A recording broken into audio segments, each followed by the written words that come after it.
What's up, guys? Thanks for tuning in. Hope you enjoyed this video. If you do, like, share, and subscribe. This is going to be a look at,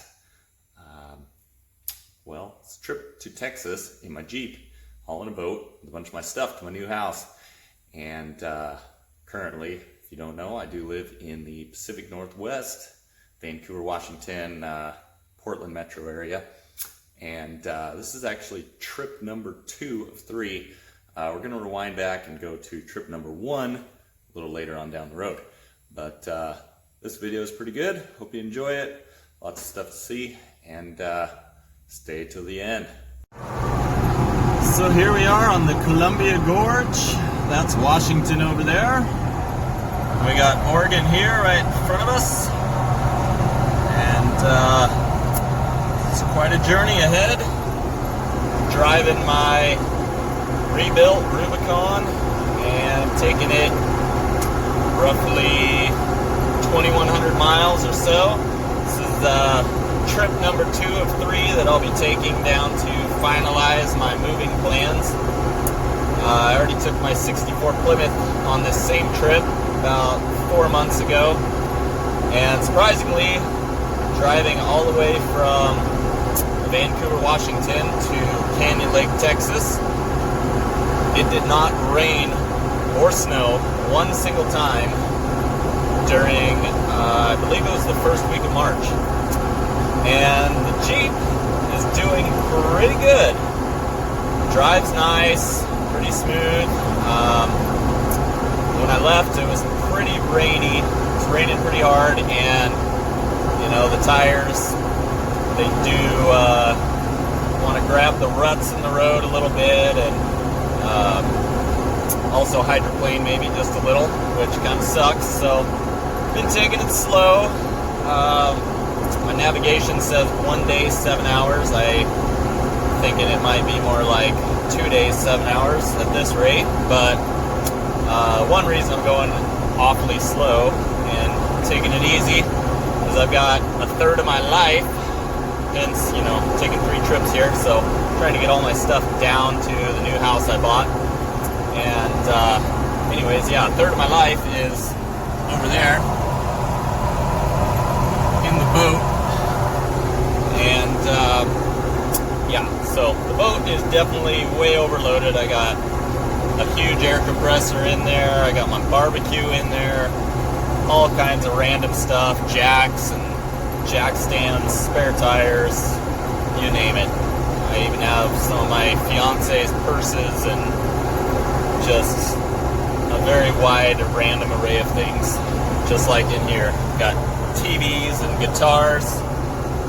Surprisingly, I got some room. I didn't overfill the vehicle,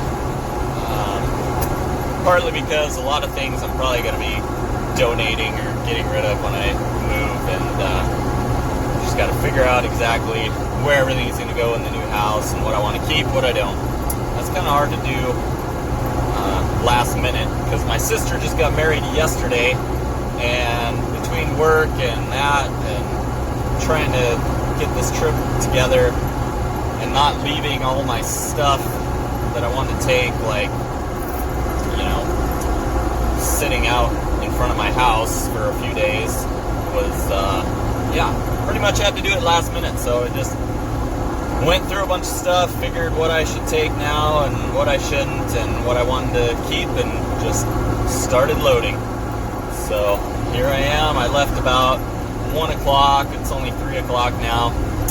And I plan on driving maybe about 700 miles. We'll see how late it gets tonight. If it gets to be 2 or 3 in the morning, I might just sleep a couple hours in the Jeep here. However, it would be nice to, enjoy relaxation in a hot tub or whatever at a local motel or hotel. Get some good rest, but we'll see how it goes, and keep you updated. I'm also gonna take this time to give kind of a breakdown on what I spent on this Jeep and what I did to it since I purchased it, and maybe a little bit of the things I like and don't like about it.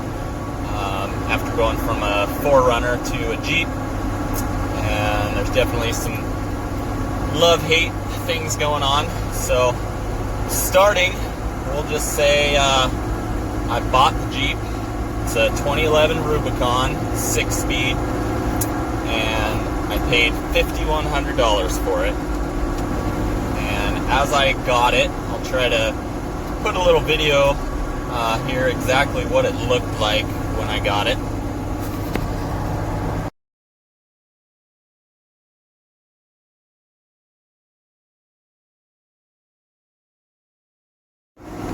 Yeah, so when I got it, it had, I already had changed the front tire on the passenger side in that video, but the tire was flat and debeaded, and the motor didn't run. So the battery was dead, had an Optima in it, but had no idea what was wrong with it. So I just took a chance. Body was really straight, clean, everything like that. So jacked it up, changed the tire, instantly realized that the front axle was bent. Whatever they hit with the front wheel put a tiny little nick in the wheel. It's actually what I'm using as a spare wheel right now. Put a new tire on it, of course.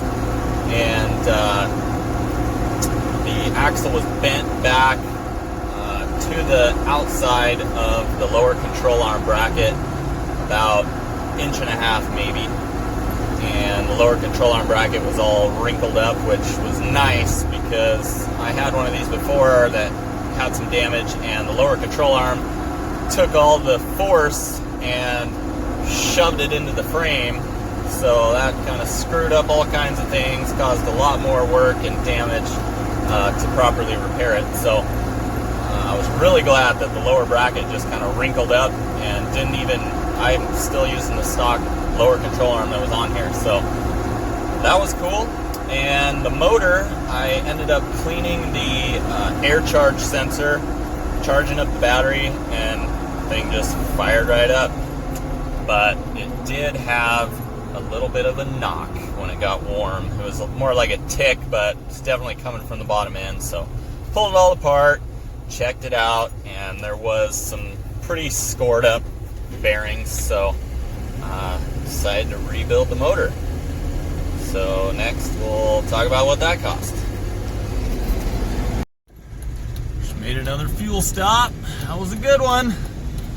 Getting a whole 10 miles per gallon, 10.6 to be exact. We're on the road again.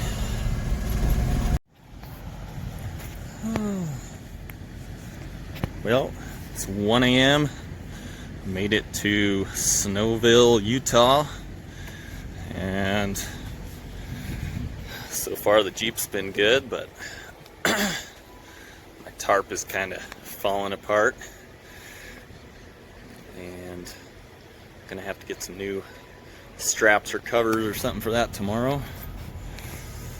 And let's see, we're running her low, 56 bucks.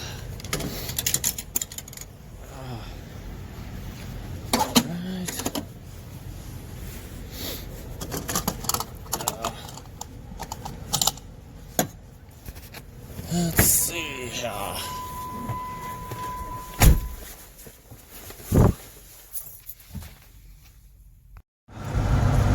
That's pretty cool. Coming out of Salt Lake City or Provo, carving through the mountains. Should be, I don't know where we're getting. Where they got all those arches and everything, and the awesome four-wheeling. Take my Jeep out with the boat hooked up. So look at the Moab Giants. Just drop it in here. Probably gonna see an arch or something here in a couple minutes. Check it out. Oh, so cool. Love it.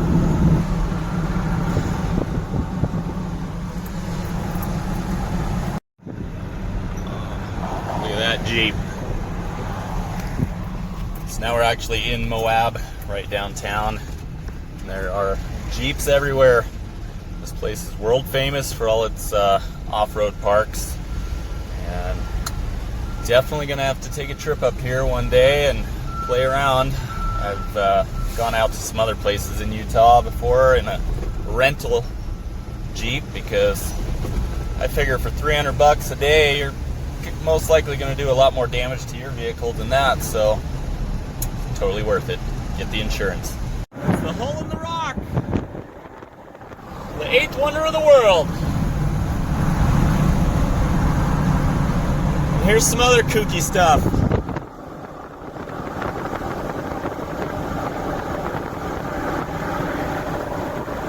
And my clutch noise has gotten worse.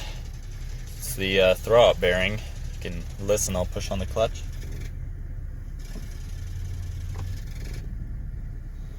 Pretty awesome. Look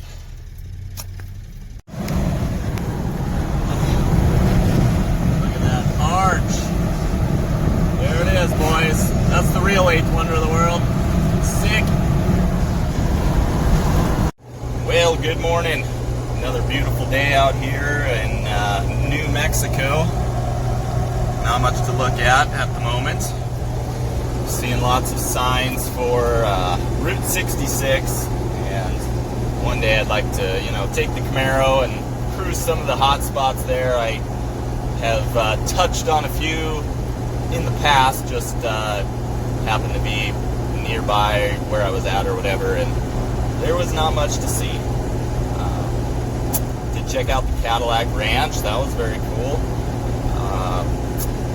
Haven't been able to record too much.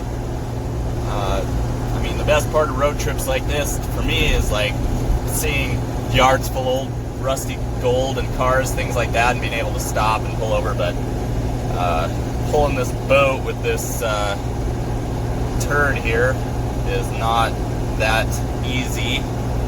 Definitely needs like 2 more cylinders or a supercharger or something to really get some torque going. Like right now we're going 55 and we're on fairly flat ground, so that tells you how it's going. But got about 200 miles till the Texas border.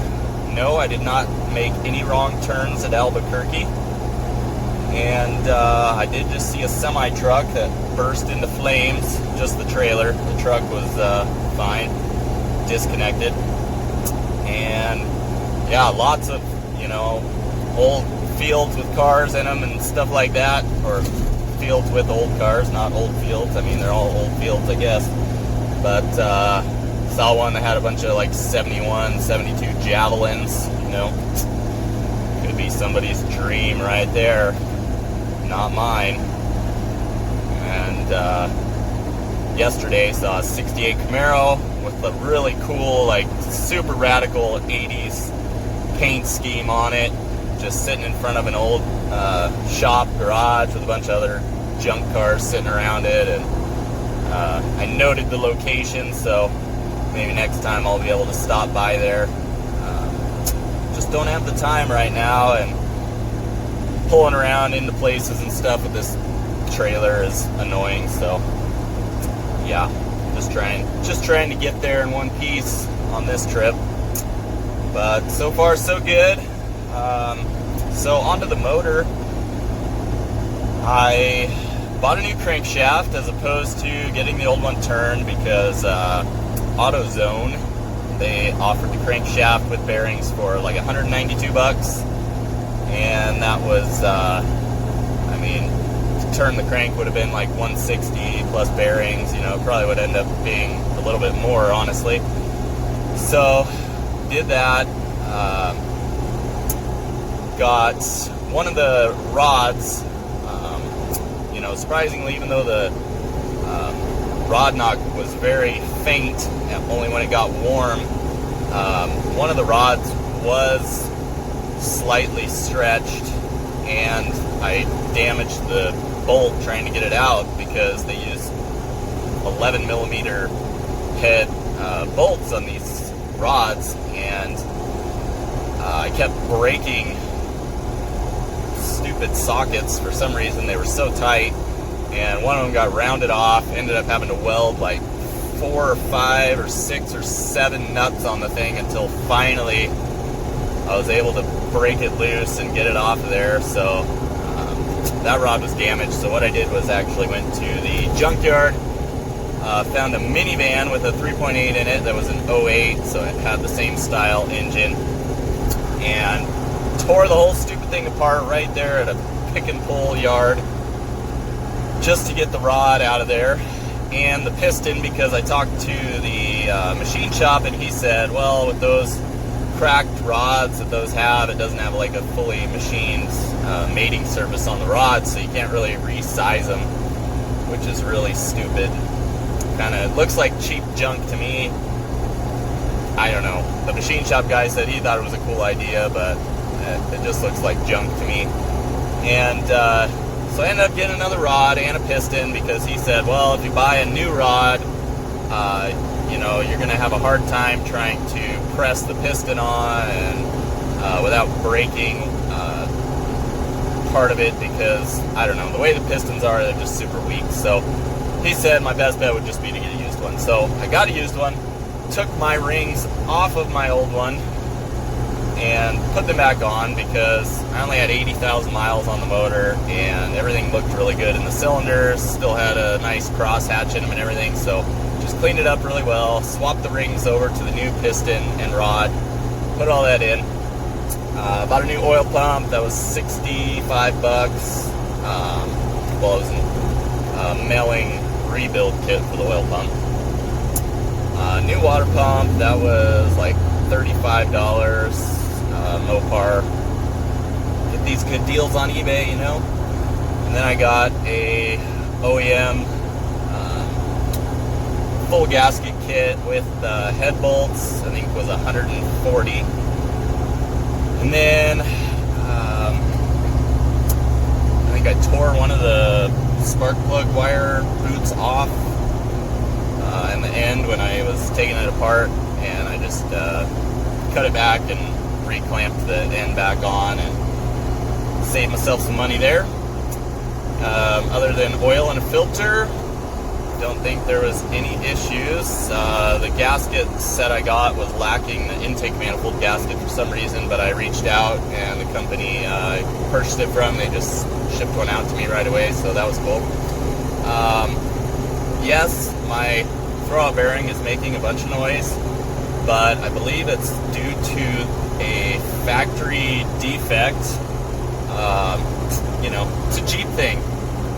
They got the spacing is incorrect on the clutch fork, so you get this jumping, ticking noise because the throwout bearing's like hopping around in there.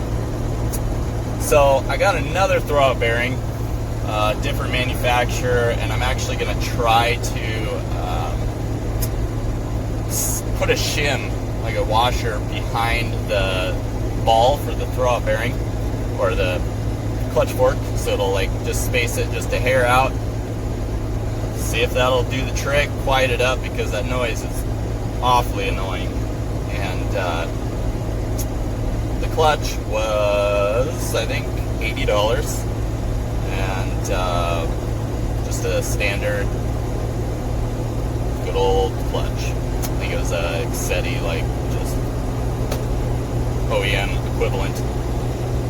And that's about it on the motor side of things. So next we'll talk about what I spent on fixing the front axle, and a couple other things I bought for this.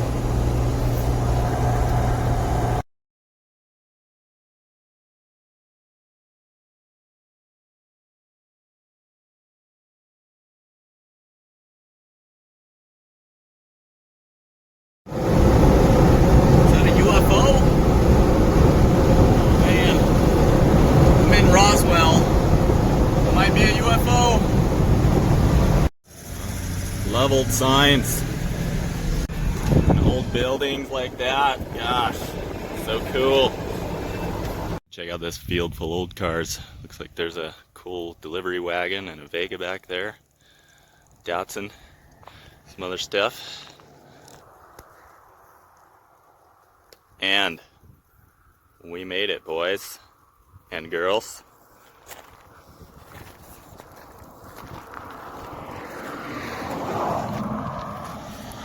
Everything looks good on the old Jeffrey the Jeep here.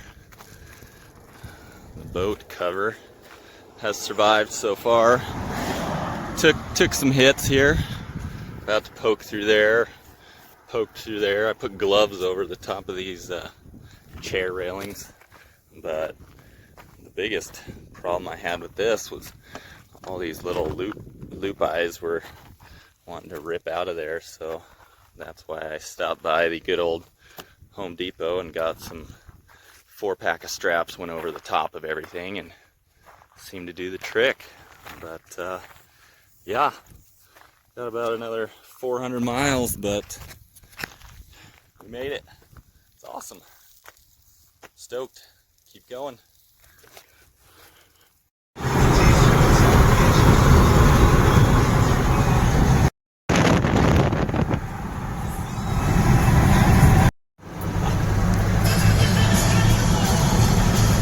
A lot of cool town or buildings in here, but man, it's a shame when you see those old ones just dilapidating and nobody's using them for anything good. And it just makes me wonder what it used to look like in its heyday. All these cool buildings that are just falling down and run down. I did see one back in Plains, Texas, that had new gas pumps on it and had some Kragers sitting out front, kind of set up cool, just fenced off. Well, I found this cool old building here.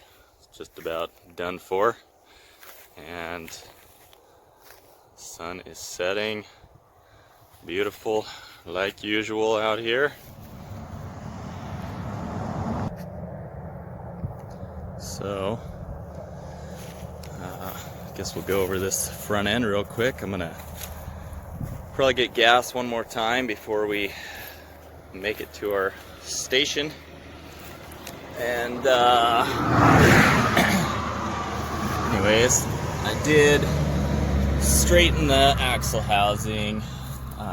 Had a guy do it. Cost $214 after it got bent. $200 straighten it, $14 for inner axle seals. And then, sorry, lots of traffic. And then I bought these heavy duty lower brackets.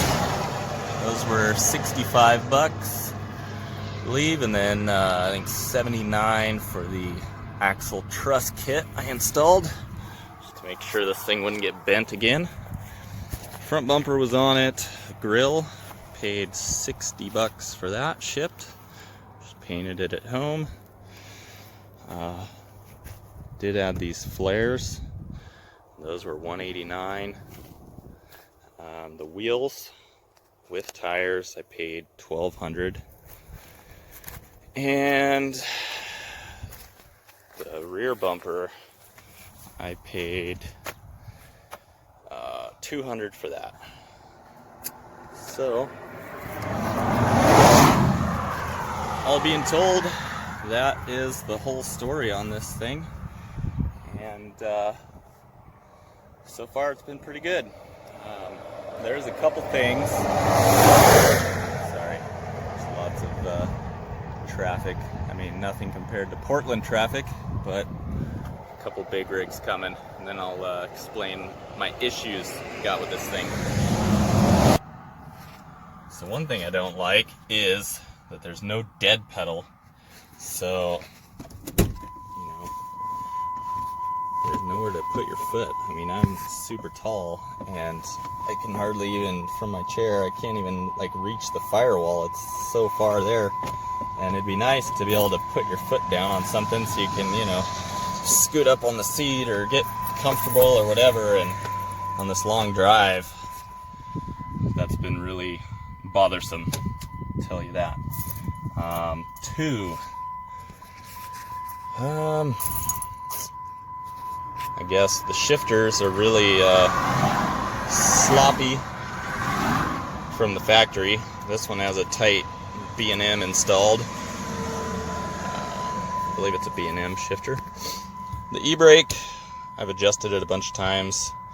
It doesn't really adjust too much.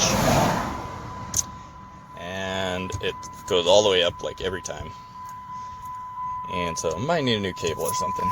The clutch, there's no adjustment on this thing, and I mean, it kind of feels like it lets out too close to the floor for my liking. I don't know, for how much throw the thing has. It's kind of weird. The back seat, that is just a disaster. Got a bunch of stuff in here, but you can't get in there. I mean, it should slide way forward automatically and then slide back. Again, sorry for the traffic situation. But, I mean, nobody. My 7-year-old daughter can't even climb in the back of this thing, hardly. I mean, it's absurd, in my opinion. I mean, back in '69, a Chevy Blazer had a fold-forward seat so you can get in the back. They've been making Jeeps for how long? 70 years? I mean, I think they'd figure that one out. But otherwise, I like the modern amenities and for the most part the comfort, the drivability, and seems to do good off-road. So haven't tested it too much yet because I knew I was taking this trip and didn't want to break anything or get too wild before setting out on this journey. So there will be more of that to come. These lights sure are awesome. Trying to spot deer on the side of the road at night. Definitely dig it. Check out the difference. It's pretty awesome. Lights up the side of the road. Amazing. Fredericksburg. It's a very German-influenced town. It's pretty cool. Definitely plan on coming and spending some time here, hanging out. Got a lot of really old town feel, buildings and whatnot. Hard to see at night with all the glare. Sorry about that. But yeah, just keeps going and going. It's a whole lot.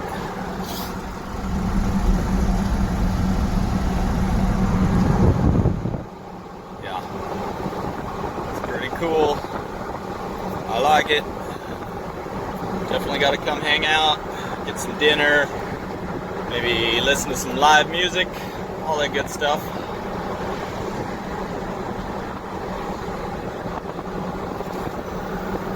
It's about as deep in the heart of hill country, so pretty close to my house, maybe 30 minutes away.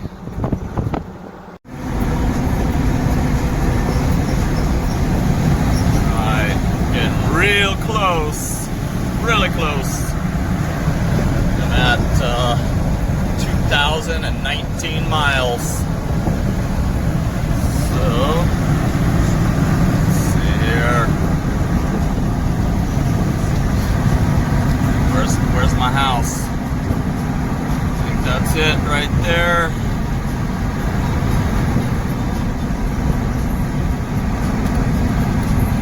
Entrance anyway.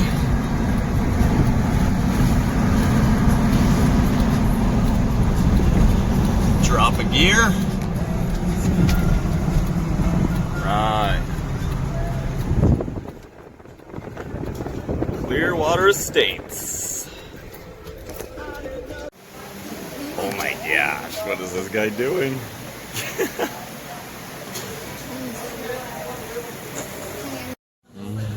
So delicious. Right, had to clean these things up after such a long trip. Started with the Jeep, of course. Looking much better. Getting all those nasty dead bugs off of it. And Plymouth, I haven't cleaned yet. Disgusted how dirty it was, and letting it sit for 6 months like this. Just, oh. I feel bad.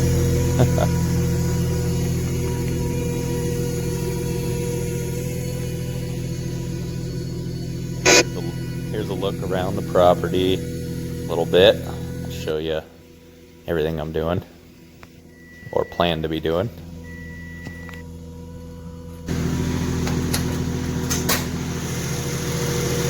Ta-da! Dirty motor. Still looks the same as the last time I saw it. Now that they're both sparkling clean after their long journey, I will go through and show you my plan. Since this garage is too small, I'm going to come right through here and build a road going back.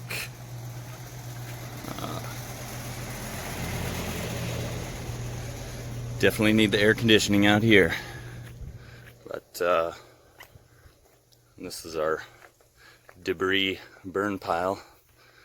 Got a lot of trees and stuff we're gonna try to remove, get out of the way, but the road's gonna come essentially right through here, so all these trees are gonna go. And over there we got the creek, and gonna come all the way back. Got a couple of acres back here, and essentially right in this back corner from about there to there, gonna do a 30 by 40 just single story shop here, and then have the road going back, extend this, well, knock it down this deck, rebuild it, coming all the way over to concrete pad on those French doors, and then probably build a pool, above ground pool into it, and just do like a nice water fountain, some cool palm trees, whatever, make it a little more promising, like an oasis back here. Nice place to hang out, fire pit, all that, and probably just get rid of a lot of these trees just because they're really overgrown. Nobody really been taking care of it. And down there is kind of a little hole, and let's see, lots of rocks out here. It's kind of cool. And get a bird nest. No birdies. That's good. Yeah, here's the creek. Kind of dried up right now, but yeah, kind of runs through there, and pretty cool. If it got deep enough, you could, you know, jump off, but highly doubt that. Right, well, thanks for coming on the journey with me. So glad I made it. Don't know how I did, but it was awesome. And I got to do it one more time. Bring my work truck and my trailer and Camaro out here. And next week, somebody, or I think about middle of next week, somebody's going to be out here to, we went and talked to him about building that shop. So excited to get that going, and hopefully be getting a lot of these projects done real soon, because I got no job. Thanks so much for watching, and please look for my video coming soon on this car and the journey I made out here with it, and many more projects and builds to come. Please like and subscribe, share, and see you next time.